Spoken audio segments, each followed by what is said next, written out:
ఎప్పుడూ భయపడుతూ ఉంటే ఇక బ్రతికేది ఎప్పుడు? బ్రతకటం ఎలా? కాబట్టి కాలం జరుగుతూనే ఉంటుంది. జరిగేది జరగని, భయాన్ని విడిచి ముందుకు వెళ్తూనే ఉండాలి. మీరే ఆలోచించండి ఒక్కసారి. బ్రతుకునిచ్చినవాడు ఆ మాత్రం దారి చూపలేడా? ఖచ్చితంగా చూపుతాడు. ఎగరాలని ఎవరికి ఉండదు? తప్పకుండా ఎగరాలని ఎవరు అనుకోరు. గెలిచి ఆకాశ వీధిలో తిరగటం ఎవరు వద్దు అనుకుంటారు చెప్పండి? అందరికీ కావాలి. అందరూ ఎగరాలనుకుంటారు. అందరికీ కావాల్సింది ఈ ప్రపంచంలో వాళ్ళ పేరు అందరికంటే పైన ఉండాలని. అవునా కాదా? నిజమే కదా? ఎందుకంటే వాళ్ళ పేరు ఇతిహాసాల్లో రాసి ఉంటుంది కాబట్టి. కానీ అందరి పేర్లు అలా ఇతిహాసాల్లో రాసి ఉండవు. కొంతమంది పేర్లు మాత్రమే పేరు తెచ్చుకొని కూడా పేరు లేకుండా ఉండిపోతారు. ఎందుకు అంటే వాళ్ళు ఈ భూమి మీద సంబంధం తెంచేసుకుంటారు కాబట్టి. వాళ్ళు ఒక విషయం మర్చిపోతూ ఉంటారండి. వాళ్ళు ఎంతసేపు ఎగిరినా కూడా మళ్ళీ తిరిగి ఈ భూమి మీదే విశ్రాంతి దొరుకుతుంది అన్న విషయం మర్చిపోతారు. ఎందుకో తెలుసా? వాళ్ళ పనులకు చప్పట్లు కొట్టేవారు, వాళ్ళను ప్రశంసించేవాళ్ళు ఈ భూమి మీదే ఉంటారు కాబట్టి. ఇక భూమి మీద ఉన్నవారి పేరు మాత్రం ఇతిహాసాల్లో రాస్తారు. గెలిచి ఆకాశంలో ఎగరాలి అనుకునేవారు వారి సంబంధీకులతో, అలాగే ఆ గెలుపుకి కారణమైన వారికి చెప్పాలి. ఈ గెలుపుకి కారణం మీరే అని. అప్పుడే మీ పేరు ఇతిహాసాల్లో ఉంటుంది. ఇక అప్పుడే మీరు భవిష్యత్తులో ప్రశాంతంగా ఉండగలుగుతారు. అర్థమైందా మిత్రమా? కన్నీటి కథలు ఎప్పుడు కూడా ఒంటరివే. ఓదార్చే చెయ్యి నీదే, ఓర్చుకోవలసిన బాధ్యత కూడా నీదే. తప్పదు, నీకు తప్పదు. నమ్మకం బలంగా ఉన్న చోట దీవెనలు ఎప్పుడూ కూడా దండిగానే ఉంటాయి. గుర్తుపెట్టుకో మిత్రమా. అయిన వాళ్ళు ఆప్యాయతలు మరిస్తే నువ్వు జాలి మరువాలి. అర్థమైందా? జాలి పడవద్దు. ఓదార్చేవాళ్ళు లేనంత మాత్రాన నువ్వు ఒంటరివి అయిపోవు కదా?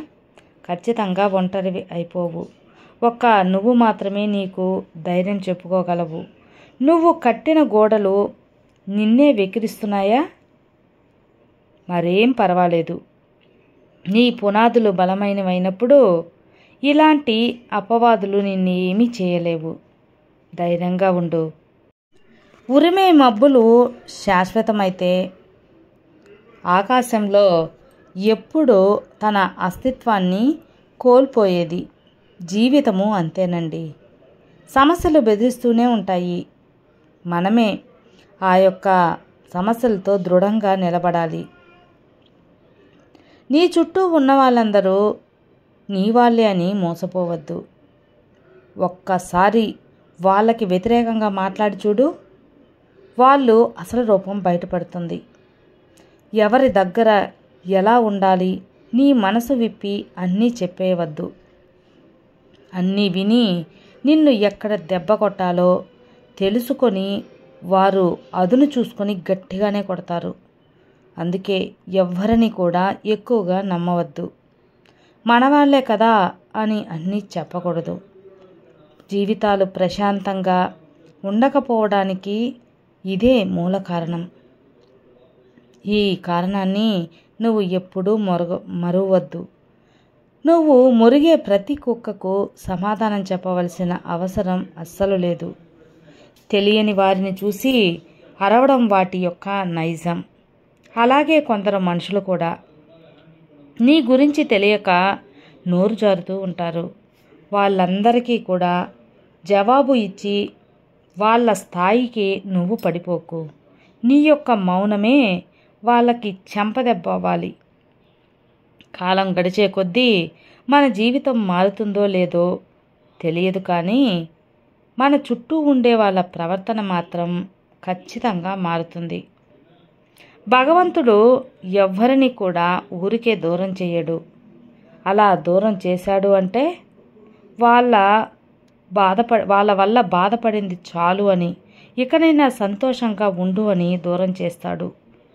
ఒక మనిషి మరణిస్తే అయిన వాళ్ళు అందరూ కూడా పూల ఖర్చు మాది, భోజనాల ఖర్చు మాది, బాణాసంచా మాది అని పోటీ పడే కంటే ఆ మనిషి బ్రతికి ఉన్నప్పుడు, పని చేయలేని స్థితిలో ఉన్నప్పుడు అతన్ని చూసుకునే బాధ్యత మాది, రోగంతో లేవలేని స్థితిలో ఉన్నప్పుడు వైద్యం ఖర్చు మాది, మందుల ఖర్చు మాది అని పోటీ పడితే చాలా బాగుంటుంది కదా. కానీ అలా ఎవ్వరూ ఉండరు. మనం మరణిస్తే సంతోషంగా సాగనంపేవారు కొందరుంటారు, నిజంగానే సంతోషపడేవారు మరికొందరుంటారు. నిజమే కదా. సీతాదేవిని మోసం చేయడానికి రావణాసురుడు ఒక సాధువు వేషంలో వచ్చాడు. అతని యొక్క నిజ స్వరూపం ముందే తెలిస్తే సీతాదేవి మోసపోయేది కాదు. అవునా కాదా? అలాగే మనల్ని మోసం చేసేదాకా మన చుట్టూ ఉండే మనుషులు కూడా మన ముందు సాధువులాగే నటిస్తూ ఉంటారు. వాళ్ళతో జాగ్రత్తగా ఉండాలి. ప్రతి పాఠశాలలో రాసుంటుంది క్రమశిక్షణ తప్పరాదు అని, అబద్ధాలు ఆడరాదు అని. ప్రతి తోటలో రాసి ఉంటుంది ఇచ్చట పువ్వులు కోయరాదు అని.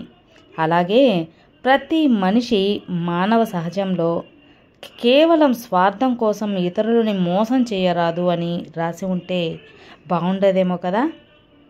నీకు సాయం కావాలి అంటే నీకంటే మంచివారిని అడుగు. అదే సలహా కావాలి అంటే నీకంటే తెలివైన వారిని అడుగు. అంతేకాని మంచివారిని సలహా, తెలివైన వారిని సహాయం అడగవద్దు. అవసరాలు అందరికీ వస్తాయి.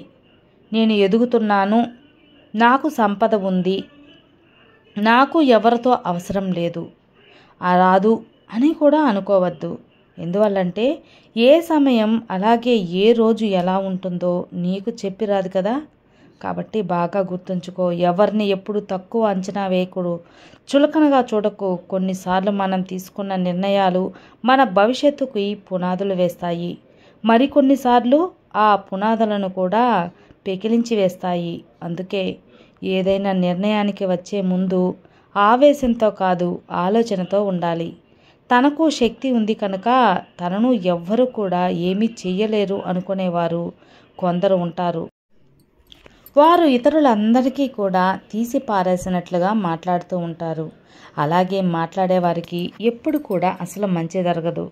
ఎంతో బలం ఉన్న పాము కూడా చీమలకు దొరికిపోయి ప్రాణాలను పోగొట్టుకున్నట్లు వారి జీవితం కూడా అంతే. సంతోషం అలాగే సుఖం నేర్పలేని పాఠాలు ఆ కష్టాలు అలాగే కన్నీళ్లు నేర్పిస్తాయి. గెలుపు అలాగే విజయం నేర్పలేని పాఠాలు కూడా ఓటమి, అవమానాలు తప్పక నేర్పిస్తాయి. రక్త సంబంధాలు అలాగే స్నేహం నేర్పలేని పాఠాలు మోసాలు అలాగే నయవంచనలు నేర్పిస్తాయి. ప్రేయసి మాట విని చెడిపోయిన పిరుడు ఉంటాడేమో కానీ తనని ప్రాణంగా ప్రేమించే భార్య మాట విని చెడిపోయిన భర్త ఎవ్వరూ ఉండరు. ఈ ప్రపంచంలో ఎక్కడా ఉండరు. ఒక వ్యక్తి మనకు ఎంత కాలం నుంచి తెలుసు అనేది ముఖ్యం కాదు. మన గురించి ఎంత తెలుసో, మనల్ని ఎంత వరకు అర్థం చేసుకున్నారో అనేది ముఖ్యం. చెప్పే మనిషి ఉన్నప్పుడు వినాలని ఉంటుంది, వినాలని ఉన్నప్పుడు చెప్పే మనిషి ఉండడు. ఈ విషయం నీకు అర్థమయ్యేలోపు నీ జీవితమే ఉండదు. మన జీవితంలో కోరికలనే ఒక మహమ్మారిని జయించాలి లేదా అదుపు చేసుకోవాలి. అప్పుడే మనసు ప్రశాంతంగా ఉంటుంది. మనం ఎంత మంచిగా ఉన్నా ఎవరో ఒకరి కథలో మనం చెడ్డవాళ్ళమే. కాబట్టి ఇతరులకి నచ్చాలని నటిస్తూ బతకడం కన్నా మనకు నచ్చినట్లు బ్రతికేయడం మంచిది. నువ్వు ఒక ఆడదాన్ని అవమానించేటప్పుడు నీ తల్లిని కూడా గుర్తు చేసుకో.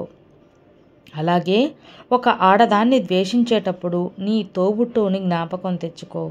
ఒక ఆడదాన్ని అర్థం చేసుకోవాలంటే ఆడదానిగా పుట్టాల్సిన అవసరమే లేదు. స్త్రీని ప్రేమిస్తే చాలు, తిరిగి అంతులేని ప్రేమను అందిస్తుంది ఆ స్త్రీ. ఇక స్త్రీ ఆగ్రహానికి గురైతే తన కన్నీటికి ఆహుతై పాతాళానికి తొక్కివేస్తుంది. కాబట్టి స్త్రీలను గౌరవించడం, ప్రేమించడం, అలాగే రక్షించుకోవడం మంచిది. నువ్వు మోసపోతే తెలుస్తుంది నమ్మకం విలువ. దూరం చేసుకున్నాక తెలుస్తుంది మనిషి యొక్క విలువ. విడిపోయాక తెలుస్తుంది బంధం విలువ. అనుభవిస్తేనే తెలుస్తుంది కష్టం విలువ. గడిచిపోతేనే తెలుస్తుంది ఈ కాలం విలువ. కోల్పోతే కానీ తెలియదు ప్రేమ విలువ. బాధని భరిస్తే కానీ తెలియదు కన్నీటి యొక్క విలువ. ఒక మనిషికి గౌరవం అనేది గుణాన్ని చూసి ఇస్తారు, అంతేకాని ధనాన్ని, అందాన్ని చూసి అస్సలు కాదు. చెప్పు ఇల్లు ఎంత ఖరీదైనవైనా సరే కాలికే వేసుకుంటారు, ఇంటి బయటనే వదిలేస్తారు. కొబ్బరికాయ ఖరీదు కాకపోయినా సరే భగవంతుడి పాదాల దగ్గర సమర్పిస్తారు. మనిషి వ్యక్తిత్వం కూడా అంతే. అనుభవం నేర్పిన పాఠాలకే విలువ ఎక్కువ, ఆచరిస్తూ చెప్పే మాటలకే ఆదరణ ఎక్కువ.